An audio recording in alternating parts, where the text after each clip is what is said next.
शानदार स्टूडियो में। Good morning, सीधा सौदा के मंडे एडिशन में आप सबका स्वागत है। एक इंटरेस्टिंग हफ्ता हमारे सामने फेस्टिविटीज के बीच, ट्रंकेटेड वीक है। मोटा मोटी हमारे पास सिर्फ सवा तीन ट्रेडिंग सेशंस हाथ में, लेकिन पिछला हफ्ता खासा पेनफुल रहा। एफआईएस की रिलेंटलेस सेलिंग जो है कैश मार्केट्स में वो कंटिन्यू होती हुई, इनफैक्ट बढ़ती हुई।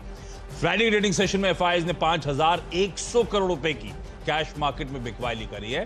तो प्रेशर माउंट हो रहा उनकी तरफ से। यही रीजन था शायद कि निफ्टी बैंक दोनों प्रेशर के साथ कामकाज कर रहे थे। लेकिन अच्छी बात, इस हफ्ते की शुरुआत में संकेत थोड़े से सुधरते हुए। यूएस मार्केट्स रिकॉर्ड उच्चतम स्तरों पे, बावजूद इसकी कई सारी टेक्नोलॉजी कंपनीज ने आउटलुक खराब शेयर करा। उसके बावजूद इस साल का अब तक का सबसे बढ़िया मंथ परफॉर्मेंस यूएस ने क्रॉक करा था अक्टूबर का।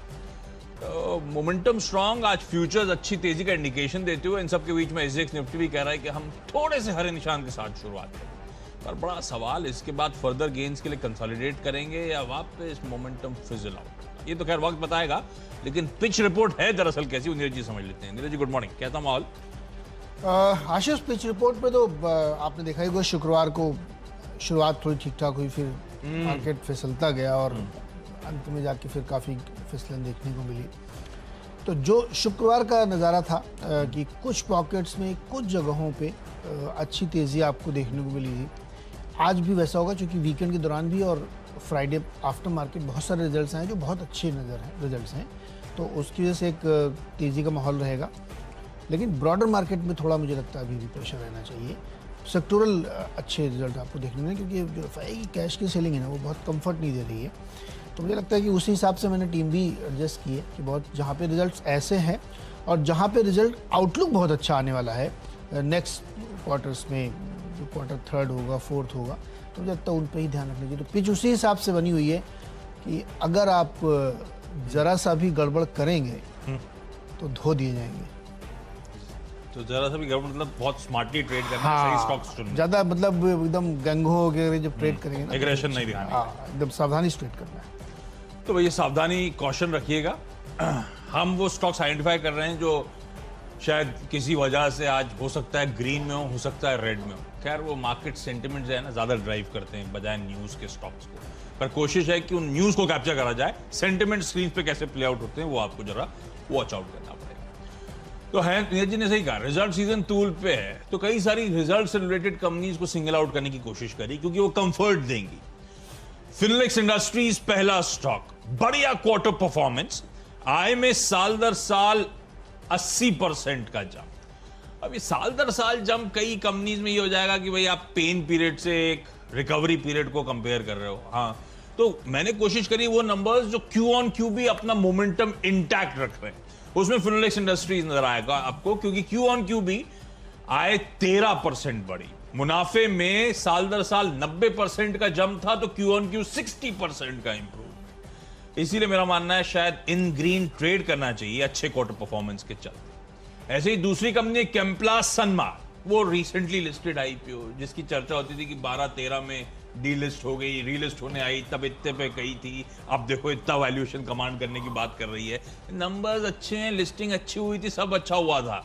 और ये जो Q2 का परफॉर्मेंस है, ये 650 पे चल रहा है स्टॉक, हाँ आपकी स्क्रीन पर 826 के साल के हाईस, तो ऑफ हाईस ट्रेड कर रहा है। लीडिंग केमिकल मैन्युफैक्चरिंग कंपनी, मेरे ख्याल से प्लास्टिक पीवीसी में तो number 1 player. Year on year आय में 81% का जंप, 12 करोड़ के घाटे के सामने 151 करोड़ का मुनाफा। नंबर्स अच्छे हैं, इसीलिए इन ग्रीन मानता हूं शायद ये आज स्टॉक ट्रेड करना चाहिए। ऑफ हाइज भी चल रहा है तो कंफर्ट थोड़ा बढ़ गया। रेन इंडस्ट्रीज तीसरा काउंटर, बढ़िया स्ट्रॉन्ग परफॉर्मेंस, 270-275 के साल के हाइज के सामने ये स्टॉक इस समय ट्रेड कर रहा है 220, 225, 227 के लेवल्स में। ये दिसंबर एंडिंग कंपनी है, तो इसका तो Q3 का परफॉर्मेंस है, दूसरी तिमाही नहीं लिखेंगे इसको, Q3 का परफॉर्मेंस है। और Q3 का परफॉर्मेंस बढ़िया है। आय में साल दर साल 2500-2600 करोड़ की आय बढ़कर 3800 करोड़ रुपए के ऊपर, क्यू ऑन क्यू भी इंप्रूवमेंट। लाइकवाइज मुनाफा भी साल दर साल देखिए, क्यू ऑन क्यू देखिए, इंप्रूवमेंट दर्ज करा है। 118 करोड़ का बढ़कर 269 करोड़ रुपीस पे मुनाफा पहुंच गया, तो बढ़िया नंबर। तो प्योरली कुछ इंटरेस्टिंग कंपनीज जिन्होंने अच्छा परफॉर्म करके दिया, उन स्टॉक्स पे कर रहा हूं लार्जली फोकस। ये 3 स्टॉक्स पे। अच्छा, 3 आपके भाई हैं, मेरे 4 स्टॉक है ऑयल सेगमेंट के जो एकदम मुझे लगता है कि आज अच्छा ग्रीन में ट्रेड करना चाहिए। इंडियन ऑयल कॉरपोरेशन पहले कंपनी के रिजल्ट आए, आप नतीजे देखेंगे तो आपको अच्छे नहीं लगेंगे क्योंकि ऑपरेटिंग मार्जिन कम हुआ है, ऑपरेशन लेवल पे बहुत अच्छा नहीं है, एबिटा डाउन है 4% का, रेवेन्यू हालांकि 14% इन्होंने बढ़ाया है, 1,35,000 करोड़ लेके आए हैं। तो इस नतीजे को मैं इस लिहाज से देख रहा हूँ क्योंकि अगर आप क्वार्टरली सेल्स देखेंगे डीजल की, पेट्रोल की, तो कम थी, उतनी अच्छी हुई नहीं है। लेकिन अब जो है पिछले 1-2 महीने से जो मोमेंटम चल रहा है वो बहुत ही अच्छा चल रहा है। तो इसलिए मुझे लगता है कि जो नंबर आपको दिख रहे हैं, इस नंबर के पीछे को आपको देखना चाहिए। 5 रुपये का कंपनी डिविडेंड अनाउंस कर दिया IOC ने, तो आप उस डिविडेंड यील्ड को भी इसमें जोड़िए। लेकिन अदरवाइज नंबर मुझे यहाँ पे ठीक लग रहे हैं क्योंकि आगे जाते हुए जो डिमांड पुश आने वाला है वो कंपनी के लिए बहुत अच्छा होगा। दूसरा, आपने एक चीज़ देखी होगी, जब रिलायंस के रिजल्ट आए थे तो रिफाइनिंग कंपनीज जो है ना वो बहुत ही बढ़िया अपने लिए मार्जिन गेन कर पा रही हैं। एक बैरल क्रूड को जब आप रिफाइन करते हैं तो उसमें से तरह तरह के जो प्रोडक्ट निकल रहे हैं उन सब की कीमत जोड़िए और एक बैरल कीमत जोड़िए, जो डिफरेंस है वो बहुत ज़्यादा बढ़ता हुआ दिख रहा है क्योंकि प्राइस हाई पे है सारी जगहों पे दुनिया भर में। तो इसलिए मुझे लगता है IOC है, उसी सेगमेंट की MRPL है, रिफाइनर है, HPCL उसको भी डाल लीजिएगा। BPCL के भी रिजल्ट आ चुके हैं वीकेंड के दौरान तक, तो उन्होंने बहुत अच्छा GRM दिखाया है, जो भी बाजार अनुमान लगा रहा था उससे ज़्यादा $6 की है और 20% प्रॉफिट उन्होंने बढ़ाया है। तो इसीलिए मैंने चारों एक साथ लिए क्योंकि मुझे लगता है कि ये पूरा सेगमेंट आज रडार पे रखना चाहिए आपको। Oil refining companies, retailing companies आज बढ़िया प्रदर्शन दिखाना चाहिए उनको। ये कल रात के हाथ से सेंटिमेंट को इम्पैक्ट नहीं करेंगे? नहीं, ठीक है, तो फिर ग्रीन और है stocks. Steel Authority of India Limited SAIL का काउंटर, बढ़िया परफॉर्मेंस है क्वार्टर का। आय में 50, ये सारे एक्सपेक्टेशन से बेहतर आंकड़े थे। आय 58% जंप करी, 26,000-27,000 करोड़ रुपए पे 25,700 करोड़ की एक्सपेक्टेशंस। मार्जिन्स में बढ़िया इंप्रूवमेंट है, 26.2% के आसपास मार्जिन्स पहुंचे। एक्सपेक्टेशंस थी 28.1 की, तो एक्सपेक्टेशन से थोड़ा नीचे हैं, पर उसमें एडजस्टमेंट्स हैं। उसको एडजस्ट करूं तो वो मार्जिन्स भी 29.6% पे आते हैं, जो बाजार उम्मीद से बेहतर आपको देखने को मिलेंगे। 4 रुपए का इंटरिम डिविडेंड दिया, तो सेल के नंबर्स वाकई बड़े स्ट्रांग हैं।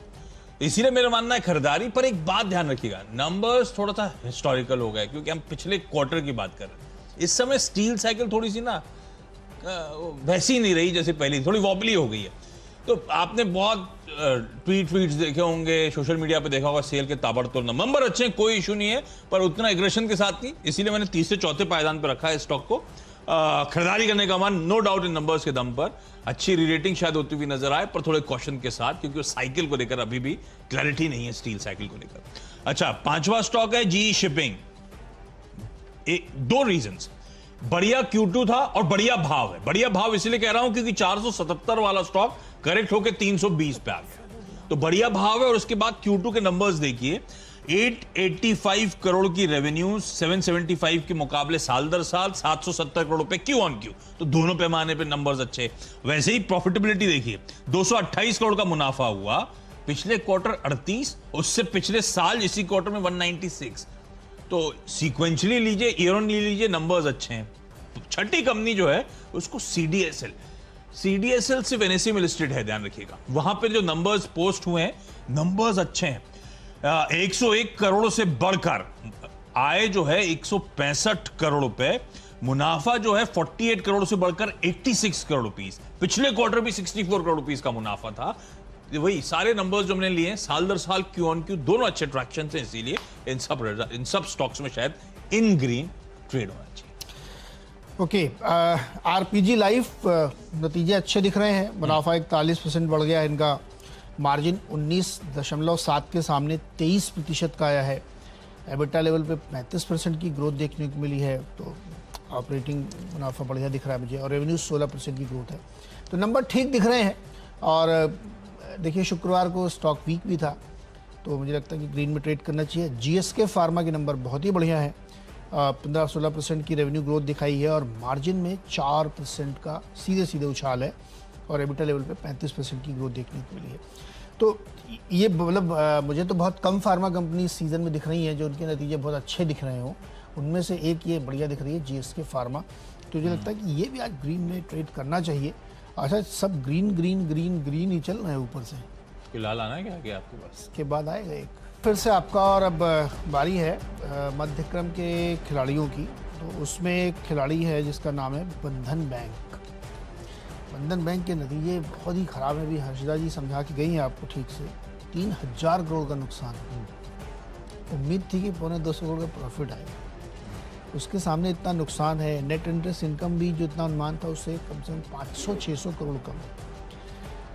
0.6% का NII है। तो इस तरीके के जो पुअर नंबर हैं वो ये दिखा रहे हैं कि डेट क्वालिटी इनकी जो है, जो एसेट इन्होंने क्रिएट की वो बहुत ही ख़राब हो चुकी है। रिकवरी में बहुत सीरियस प्रॉब्लम है। हालांकि जिस इलाके में काम करते हैं, असम में, बंगाल में, वहाँ पे सरकार की तरफ से बड़ी मदद मिली, उसके बावजूद अगर ये हालत है तो बहुत मुश्किल मुझे लगता है। हालांकि 5 दिन पिछला अगर आप देखें, लास्ट वीक का मंडे का इसका प्राइस देखिए 330 रुपये का था, 320 रुपये का, और ये 291 में फ्राइडे को ट्रेड हो रहा था। तो ये इतने बुरे रिजल्ट, कुछ तो डिस्काउंटेड हैं इसमें। जैसे कि टाइटन के बहुत ही तूफान शानदार अल्टीमेट नंबर भी डिस्काउंटेड थे, स्टॉक नहीं चला था स्टॉक। वैसे ही इसमें है बहुत गंदे नतीजे हैं, स्टिल प्राइस में वो शायद हो सकता है डिस्काउंटेड हो। तो आप उस हिसाब से देख के करिएगा मुझे लगता है। लेकिन फिर भी रेड में ट्रेड करना चाहिए क्योंकि मार्केट खराब नतीजों को बहुत तेज़ी से पनिश करता है। अगला स्टॉक है टिप्स इंडस्ट्रीज। ये है म्यूजिक वाली कंपनी। इसके नतीजे बहुत ही अच्छे हैं। इसके नतीजे 96 करोड़ का इन्होंने रेवेन्यू दिखाया, जो क्वार्टर 2.5 गुना बढ़ा है, 233%, और साल दर साल 5 टाइम्स। वैसे ही प्रॉफिट इनका 21 करोड़ का आया है, जो कि 44% की ग्रोथ है क्वार्टर, और 200% की ग्रोथ है YoY। तो नंबर बहुत ही दमदार है। अच्छा, एक ये और एक सारेगामा, दो एकदम सिमिलर बिजनेस की कंपनीज हैं। म्यूज़िक है, उसका मेरे पर राइट है, और जितना भी स्पॉटिफाई, अमेजॉन म्यूज़िक और यूट्यूब म्यूज़िक सब उसको रॉयल्टी देंगे। एकदम एन्युटी बिजनेस का धनाधन बिजनेस चल रहा है, और आप एक गाने का एक लाइन नहीं चला सकते बिना पैसे दिए। इस तरीके की मॉनिटरिंग है। कभी चैनल पे दिखाना तो हम गा के सुना सकते हैं, वो अलाउड है? हाँ, आप खुद गाओ, गिटार लेके गा लो, देखते हैं कितना गा पाओगे। वैसे बहुत देर तक गा नहीं सकते, आप 10-20 सेकंड से ज़्यादा गाओगे तो पैसे लग जाएंगे, और 10 सेकंड में लोग छोड़ के भाग जाएंगे। एक्चुअली उससे पहले लोग ही कहेंगे भाई पैसे मत लेना इनसे, इनको माफ़ कर दो।